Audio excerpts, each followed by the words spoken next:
बिस्मिल्लाहिर्रहमानिर्रहीम अस्सलामु अलैकुम रहमतुल्लाहि व बरकातुहू। उम्मीद है आप सब खैरियत से होंगे। एक बहुत अहम मसला है उम्रा के हवाले से ही, और मौजूदा जो हालात चल रहे हैं खुसूसन पाकिस्तान के, इस मसले को समझने की बहुत ज़्यादा ज़रूरत है ताकि हम मुश्किलात से बच सकें। और अगर किसी के साथ खुदा न खास्ता ये मसला पेश आ जाता है तो फिर उसको क्या करना चाहिए।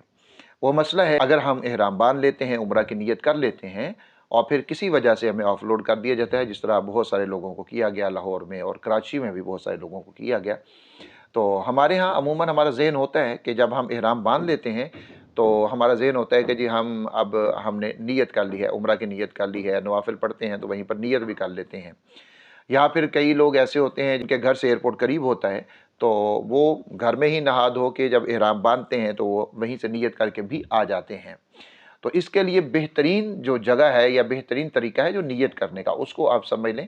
फिर दूसरे मसले के ऊपर बात करते हैं, वो ये है कि जब आप एयरपोर्ट के ऊपर जाते हैं, वहाँ पर एहराम आप बांध लें, नवाफिल आप पढ़ लें, एहराम आप बांध लें, लेकिन उम्रा की नीयत आप एयरपोर्ट के ऊपर मत कीजिए।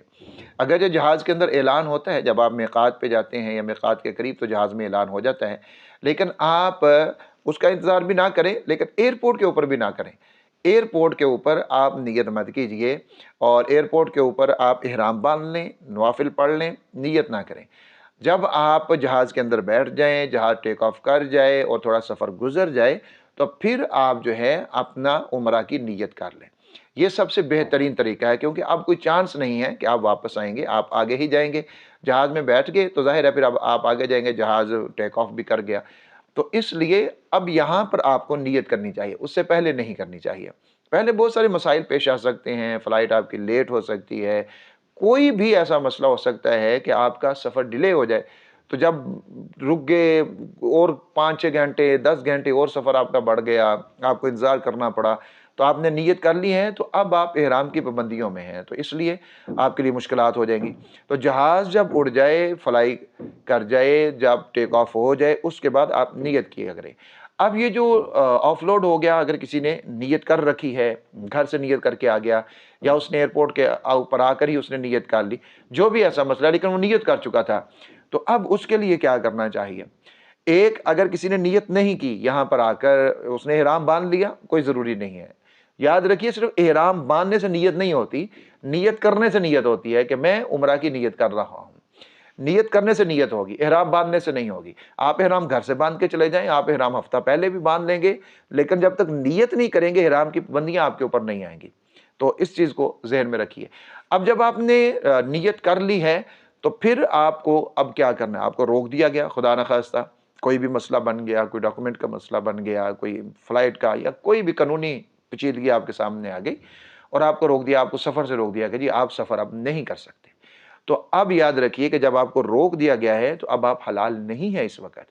उसका तरीक़ाकार क्या है? उसका तरीका ये है कि आप इहराम की हालत में रहेंगे, ममनुआत इहराम से बचते रहेंगे और वहाँ पर अपने किसी जानने वाले को आप कॉल करेंगे कि मेरी तरफ से वहाँ पर हरम में एक दम दे दिया जाए। जो उनका इदारा है वहाँ पर राब्ता कर लें, तो उसकी तरफ से, बंदे की तरफ से दम हो जाता है, नंबर वग़ैरह मिल जाता है।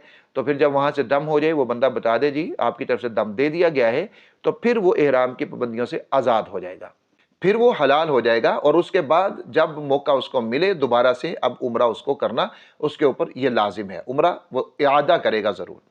लेकिन ये तो है उस बंदे की कि जिसको इस मसले का पता था और उसने इहराम नहीं खोला जब तक उसकी तरफ से दम नहीं दे दिया गया। अब एक दम उसके ऊपर लाज़िम आ गया है, हलाल होने के लिए वो उसने देना है। लेकिन अगर कोई ऐसा बंदा जिसको रोक दिया गया और उसको नहीं जाने दिया गया, वो घर आ गया, उसने कहा जी अब मुझे रोक दिया, अब मैं क्या कर सकता हूँ? उसने इहराम को उतारा, सिला हुआ लिबास पहन लिया, खुशबू लगा ली, ममनुआत इहराम में से कोई उसने काम कर लिया, तो अब इस बंदे के लिए 2 दम लाज़िम आते हैं। 2 दम लाज़िम आते हैं। एक दम वो होगा जो इसको हलाल करने के लिए है, यानी जो पहले शख्स ने भी दिया है। एक दम तो इसने वो देना ही देना है उम्रा से निकलने के लिए। और दूसरा दम इसके ऊपर होगा जिनायत के तौर के ऊपर, ये जो अब इसने गलती की है, यानी ममनुआत इहराम में से जो इसने काम कर लिए हैं, अब उसके बदले के तौर के ऊपर उसको एक दम इसका देना होगा। तो 2 दम इस शख्स के ऊपर लाजिम आ जाते हैं। और जब तक ये वो दम पहले वाला हलाल होने वाला दम नहीं देगा, तब तक ये احرام سے حلال نہیں ہو سکتا، یعنی ممنوعات احرام اس کے اوپر وہ لاگو ہی رہیں گی جتنا عرصہ بھی رہیں۔ اور اب اس شخص کے لیے بھی یہ ہے کہ اب تو یہ 2 دم دے دے اور اس کے بعد یہ اپنے عمرہ کا اعادہ بھی کرے گا۔ تو دونوں صورتیں میں نے بتا دی ہیں، اور تیسری بھی میں نے بتا دی ہے کہ محض احرام وہ چادریں باندھنے سے آپ محرم نہیں ہوتے، چادریں باندھنے سے آپ کے اوپر احرام کی پابندیاں عائد نہیں ہوتی۔ آپ چادر باندھ لیں، چاہے 1 دن پہلے باندھ لیں، آپ جب تک نیت نہیں کریں گے آپ کے اوپر وہ پابندیاں عائد نہیں ہوں گی۔ اسی طرح اگر عورت کسی کو روک لیا جاتا ہے، عورت کو عمرہ پر نہیں جانے دیا جاتا اور اس نے نیت کر لی ہے، تو ظاہر ہے عورت کا لباس اس کا احرام ہوتا ہے، لیکن وہ بھی جب تک اس کی طرف سے دم نہ دے دیے جائیں وہ بھی ممنوعات احرام میں سے کوئی ایسا کام نہیں کرے گی، اس کے لیے بھی منع ہے جب تک اس کی طرف سے دم نہ ہو جائے۔ ایک دم اگر اس نے ممنوعات احرام میں سے کوئی کام نہیں کیا، ایک دم اس کو دینا ہوگا حلال ہونے کے لیے، لیکن اگر وہ بھی کوئی ممنوعات احرام میں سے کام کر لیتی ہے تو اس کے اوپر بھی 2 دم لازم ہوں گے۔ ایک دم جو ہے وہ ہوگا عمرہ سے حلال ہونے کے لیے، نکلنے کے لیے، اور دوسرا دم جو ہے یہ ممنوعات احرام کے اس کی جنایت کے طور کے اوپر کہ اس نے یہاں پر یہ ممنوعات احرام میں سے کوئی کام کر لیا ہے تو اس کے بدلے میں اس کو وہاں پر دم دینا ہے۔ تو اس کی یہ صورتیں میں نے عرض کر دی ہیں۔ اللہ رب العزت مجھے اور آپ کو، ہم سب کو بار بار اپنے گھر کی، رسول اللہ صلی اللہ علیہ وآلہ وسلم کے روضہ اقدس کی، آپ کی مسجد کی باادب حاضری نصیب فرمائے۔ آمین یا رب العالمین۔